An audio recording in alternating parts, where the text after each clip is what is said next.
Hello everyone. This video is brought to you by Newton's Group of Institutions. This is Arvind Egreddy from Department of CSE. In this video, we will discuss about the generic process model. In our previous video, we have discussed about what is software process model, its importance, steps involved, and about the product work. Now in this video, we will discuss about the generic process model. We know that a framework is a standard way to build and deploy the applications, and a software process framework is a foundation which includes all the set of umbrella activities.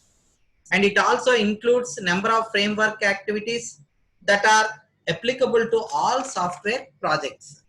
So a generic process framework which encompasses 5 activities which we have already discussed in our 5th video with the title Software Process Framework. If you did not go through that video, please go through it. I will provide the link in the description. Now, let us have an outlook anyway. So, the 5 generic process framework activities are communication. So, before starting any technical work, it is impossible to communicate and collaborate with the customers and the stakeholders. So the main objective is to understand the stakeholders' objectives for the project and to gather the requirements that help to define the software features and the functions. And the second is planning. So here software project plan defines the software engineering work that is to be describing the technical task to be conducted, the risks that are likely to occur, the resource that will be required, and the work products to be produced, and the work schedules. And the third activity is modeling. So here modeling helps to better understand the software requirements and the design that will be achieve those requirements. And here modeling consists of complete requirement analysis and the design of the project like algorithms, flowcharts, etc. And the fourth one is construction. So this activity combines code generation and the testing that is required to uncover the errors in the code. And the fifth activity is development. So here the software is delivered to the customer who evaluates the product and provides the feedback based on the evaluation. So here the development step consists of delivering the products to the customers and taking the feedbacks from them. So generally these framework activities are applied iteratively as the project progresses. So each project iteration produces a software increment that provides stakeholders with the subset of overall software features and the functionalities. And as each increment is produced, the software becomes more and more complex. So the process framework activities are accomplished by a number of umbrella activities which help to manage and control progress, quality change, and risk. So about these umbrella activities also we have discussed in our video 5 titled Software Process Framework more elaborately. But now let us have a quick look as a revision. So here the software project generic process model umbrella activities include, first one is software project tracking and control. So here in this project plans we do not match with the predefined schedules, then the required actions are taken. So in this activity the development team acts as project plan and compares it with the predefined schedule. So in this project plan, whatever the predefined schedules are being compared, those are to be required actions that need to be taken. And the second one is umbrella activities risk management. So here risk management is nothing but it is a series of steps that help a software team to understand and manage uncertainty. So it is really good idea to identify it, assess its probability of occurrence, estimates its impact, and establish a continuous plan that should be the problem actually occur. And the third one is software quality assurance. So here SQA is a planned and systematic pattern of activities which are required to give a guarantee of the software quality. So for example, during the software development, meetings are conducted at every stage of development to find out the defects, and we need to suggest the improvement to produce good quality software. And coming to the fourth one, that is formal technical reviews. So here FTR is a meeting conducted by the technical staff. So the motivation behind conducting of these meetings is to detect the quality problems and to make suggestions for the better improvement. And coming to the fifth one, that is measurements. Here measurements consists of the effort required to measure the software. So here the software cannot be measured directly or indirectly. Here what I mean by direct means like cost, time of code, size of software, etc. These cannot be measured directly. And here indirect, I mean to say, is the measures such as quality of the software. Now coming to the sixth one, that is software configuration management, SCM. So here the software configuration management is nothing but it is set of activities which are being designed to control changes that are being identified for the work products. So that these whatever the changes that are being identified, they are likely to change or establish the relationships among the different activities, and the defining the mechanism for managing the different versions of the work product. So now coming to the seventh one, that is reusable management.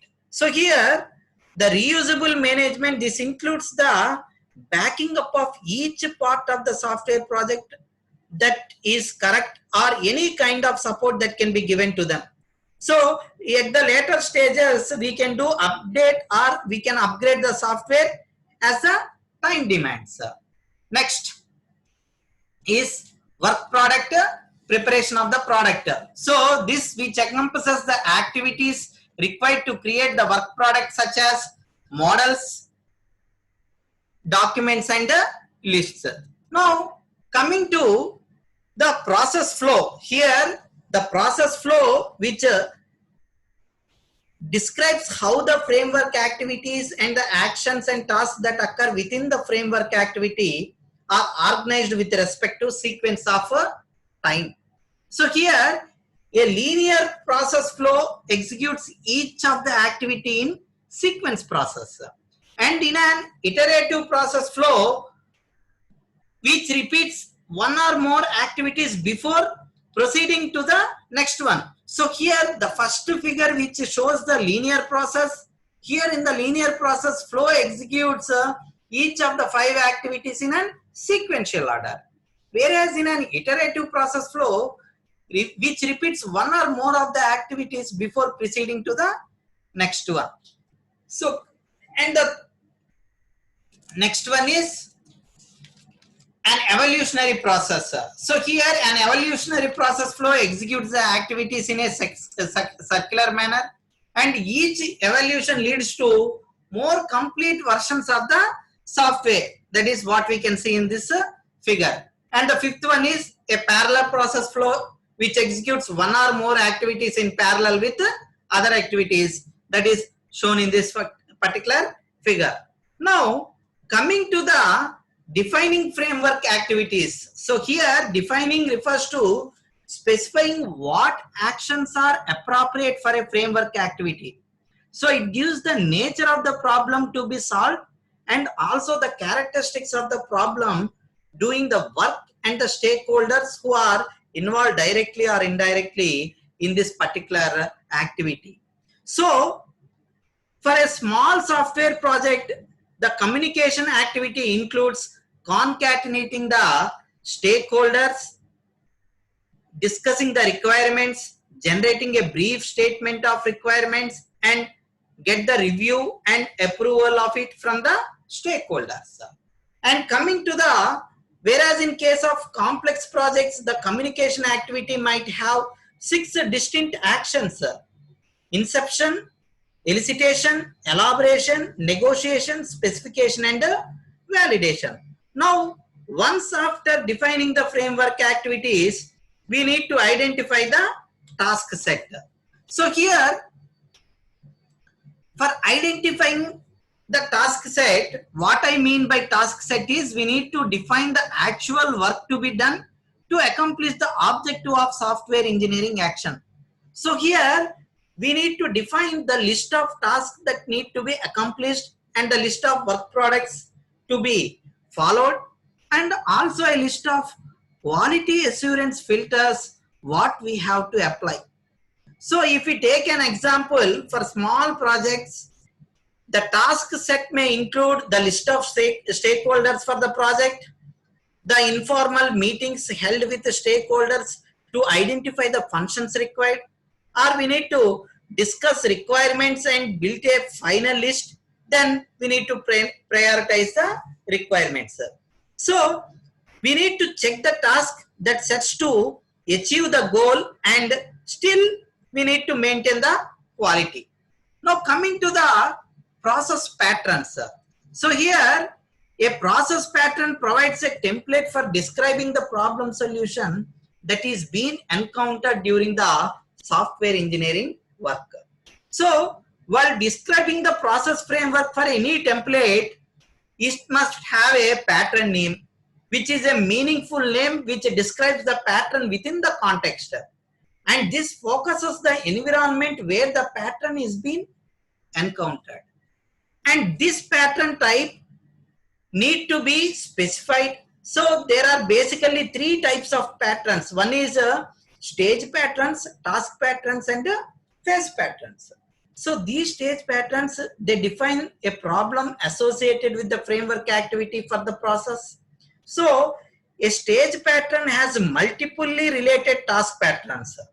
And these task patterns, they define a problem associated with the software engineering action or work task, and that are being relevant to the successful software engineering practice. And the third is the phase pattern. So here which defines the sequence of framework activities that occur within the process. And it also describes the initial context. Here which describes the conditions under which these patterns are applied. Now, and we also need to describe the problems, that is those specific problems to be solved by the patterns, and we also need to describe the solutions to how to implement these patterns successfully and how the initial state of the process is modified as a consequence of the initialization of these patterns. Then we need to resulting context, so which describes the conditions that will be result once the pattern is being successfully implemented. So these process patterns provide an effective mechanism for addressing the problems associated with any software process. And after developing the process pattern, they can be reused for the definition of the process variants. That's all for now. Thank you all. If you like this video, please subscribe to my channel and press the bell icon for the latest notifications. Thank you all.